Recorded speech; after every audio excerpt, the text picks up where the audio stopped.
sun, but decided not to really push that perspective. Lots of firsts in those days, but they came back. In fact, Mariner 4 to Mars, 1964. The Russians were having real trouble getting to Mars. The U.S. did it with Mariner 4. Got some absolutely crystal clear pictures when I look at this now with 20-centimeter resolution on the surface of Mars. It's ridiculous, but this was the first, and it gave us tons of really important new information. We began to get back on our feet after the Mariner issues and had a very, very successful surveyor program with landers onto the surface of the planet. We followed this up with Lunar Orbiter, also paving the way for Apollo. These were the data that we used in preparing the astronauts to go to the moon and understanding, in fact, where we wanted to go scientifically to accomplish this major, major undertaking. Not just flags and footprints, but fundamental scientific exploration of the moon. Of course, this led to Apollo 11 through 17, 1969 to 72, and I'll come back to those in a couple minutes. Spectacular missions. Spectacular missions. You forget about them. You forget what really went on. You forget the scientific harvest that was reaped from all this training and exploration. These were hugely intelligent people doing heroic efforts out on the surface of the moon, bringing back unbelievable amounts of data and collecting it correctly. It was really amazing. Mariner 9 to Mars in 1971 began to map the planet as a whole, went into orbit during a dust storm. We watched the volcanoes come out, realized there were volcanoes because the first thing we saw at 25 kilometers was a volcanic crater. Something's going on here. Very exciting. Then we went past Mercury 3 times, 1973 to 1975 with Mariner 10.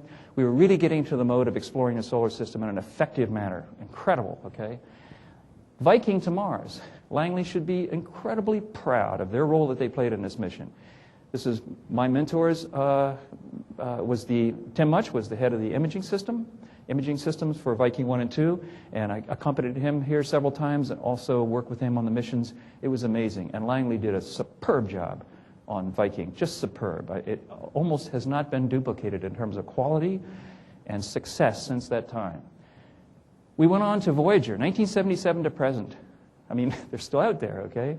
These were incredible missions that got back data on the outer planets and their satellites. Just whole new worlds all over the place out there. Jupiter, Saturn, Uranus, Neptune, and beyond. So this is amazing. So we're leading into the 80s now. But sadly, during this time of success, there was not the political will to continue on with these kinds of missions. It was pretty amazing. Look at all these successes. Look at all the data we're getting back. But the administration was not interested, really, in continuing on in an effective way. And so this led to the next decade, which was pretty amazing. There were 14 missions, planetary missions, during this decade. Only 2 of them were U.S. And I don't know what games you play, but, 12 to 2 is not a good score in anything I play in. And we really got, I'm trying to think of another word than the one that's in my mind. We were beaten, okay, during this time period by the Soviets. My students, and fortunately we'd established relationships with the Russians at this time, my students were going to Moscow to work on their PhD thesis, to get data from them. Beautifully successful Venera 13, Venera 14 landers on the surface of Venus, Venera 15, 16 radar orbiters, unbelievable data, and Phobos 1 and 2, which turned out not to be very successful in the final analysis, but indeed got a lot of good data in the process on the moon of Mars and the planet itself. This is a decade. We were doing almost nothing. So during this time, we were not busy. We were laying plans in the next administration to really get things alive again. And during this period of time, we ended up actually pursuing this to the degree that we laid the groundwork for missions like Magellan, and you'll see this decade really took back the leadership role. And this flew in 89 to 94. Galileo, a beautiful mission in orbit around Jupiter. We looked at Clementine around the moon, a BMDO, a military mission, so to speak. Defense Department, Near-Earth Asteroid Rendezvous, APL. We looked at Mars Global Surveyor from JPL, an incredible mission. And again, Mars Pathfinder, that little rover that went to the surface in 1997 and did wonderful, wonderful things. It's a precursor to things at this point, too. Of course, at this time, we discovered, in fact, in meteorites from Mars, things that looked like they might be evidence for life. And this propelled Mars exploration into new plateaus, which is wonderful from a scientific point of view. We began also to launch at this time Cassini, which is still in orbit, and of course returning beautiful data. It's in an extended mission.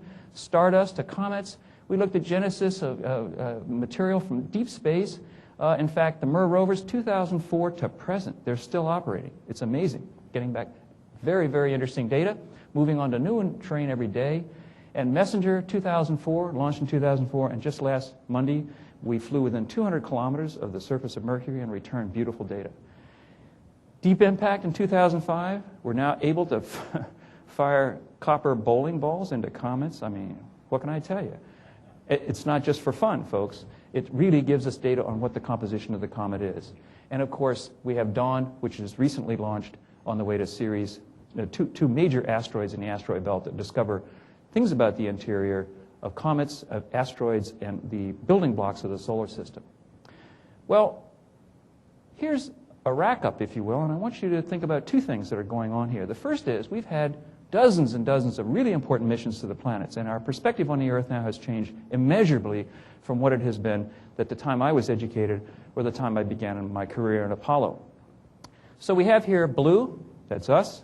We have red, that's the Soviet Union and Russia. And you'll notice in these missions that have been accomplished, they're pretty much the major players. And the Soviet Union, after it underwent a demise, so to speak, in the 1990s, their space program and planetary exploration has not been, is a shadow of its former self. So they're not a big competitor anymore. They've got plans, et cetera, and they're on their way to Phobos to collect samples, et cetera, but the rate is way low. But notice all these other colors that are coming in here, latent stage and in the future things and things that are in orbit now. Green is ESA. We have yellow, Japan. We have orange, which is Chinese. We have purple, which is India. And look at what's going on here. The complexion has changed. We're no longer the sole player. We're no longer one of two sole players. In fact, in many cases, we're a follower in this. And that's okay. For me as a scientist, the more the merrier. The more we can do, the better off we're going to be. But it's something to think about from an international and national leadership point of view, and I'll come back to that in a couple of minutes. Well, how did we get there, okay? Who were the people that did this? Now, Joel pointed out my role in Apollo, and I was very proud to play that role, but there were a couple 100,000 people who got us to the moon. And as we say, too many names to mention in this short period of time. I'll mention a couple. The first one is Chris Kraft. Chris Kraft from Phoebus over here, not too far away, he was a key person in the early part of the program. If you are young enough not to know about this, I really encourage you to get this book. Read this book. Every time I come down here, I say this, okay? It's really worth it.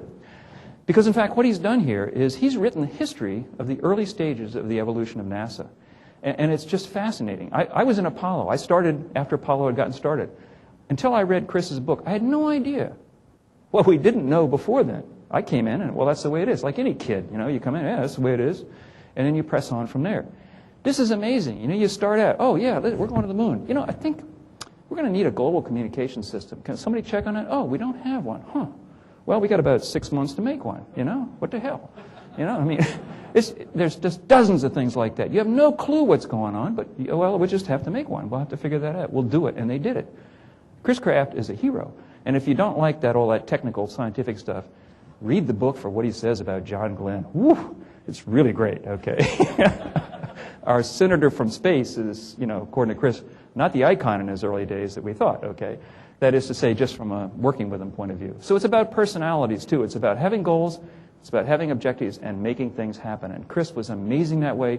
For those of you who weren't part of the program, read this book and you'll know a lot about how it all came about and how we can do it again, the kinds of challenges we have to meet and how we can do it. Another person was my professor. I'll just say from a personal point of view, Thomas A. Much, Tim Much. Tim, as I mentioned, was Viking lander lead on the space, on the cameras that spent untold hours down here working with you all. Tim, you can almost see from this picture here that Tim isn't really looking at you. He's thinking, okay? It's a classic picture. He's thinking about something off in space. Tim was about 6'5", easy to have his eye on the horizon. Just an amazing guy. He could look way into the future and always did. One day, when we were in one of these buildings at Brown, I was getting my degree in Earth stratigraphy, looking at rocks on the Earth. And there were 3 of us in this class, and Tim got up, and he was often kind of lost lock, you know what I mean? He'd be thinking about something else, and it would overcome his lecturing kind of, you know how you parallel process, you get a little feedback, and then it's gone. So what happened, he walked over to the window, and, you know, we were used to this. He looked out the window, didn't say much of anything, and then he turned around and he said, you know, there are just no fundamental problems left in Earth stratigraphy. We're going, now he tells us. You know, like 5 years into a PhD, and there's no problems here, okay? And, you know, I mean, this was, and, you know, and if that wasn't enough,